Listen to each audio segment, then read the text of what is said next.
This is section 4.3, part 4. We're still trying to eliminate. What I want to do here is, again, I notice that my x and my y are not on the same side here. So I'm going to rearrange this so that I have that. I'm recopying first.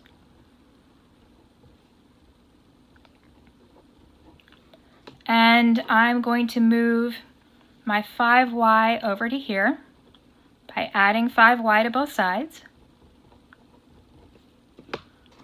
And I get 3x plus 5y minus 7. This went away, and it's still a 0. And now I want the 7 on the other side, so I'm going to add 7 to both sides.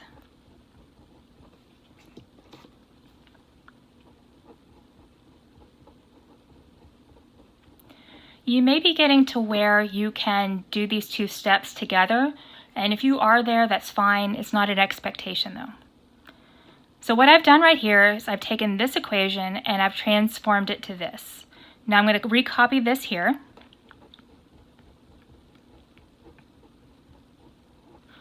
And this is the system I want to solve.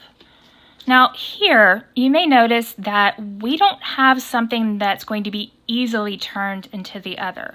On the previous problem, we had a coefficient of 1. It was easy to multiply this 1 by a negative 3 and make it go away.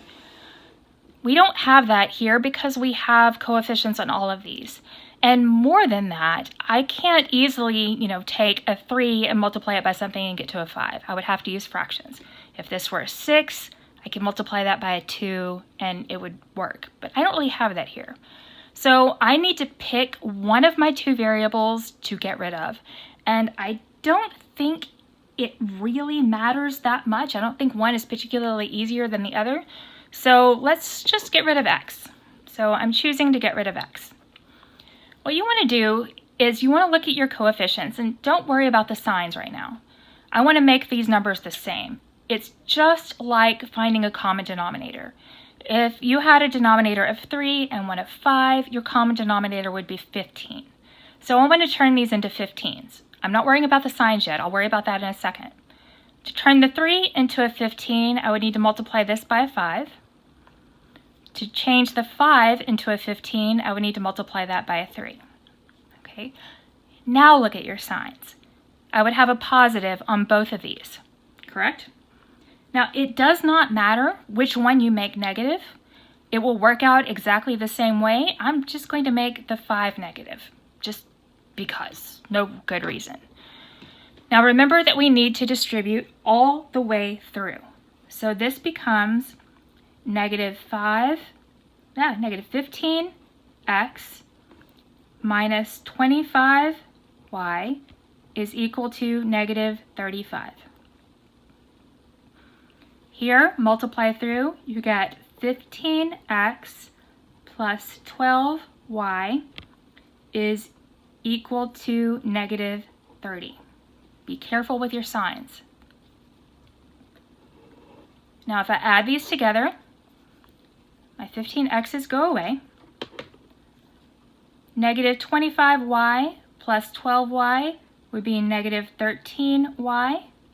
Is equal to negative 35 minus 30 would be minus 65. Divide both sides by negative 13.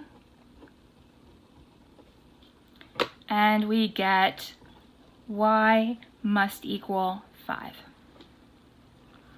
Now I'm going to take this 5 and plug it into one of these two. Let's just go in right here.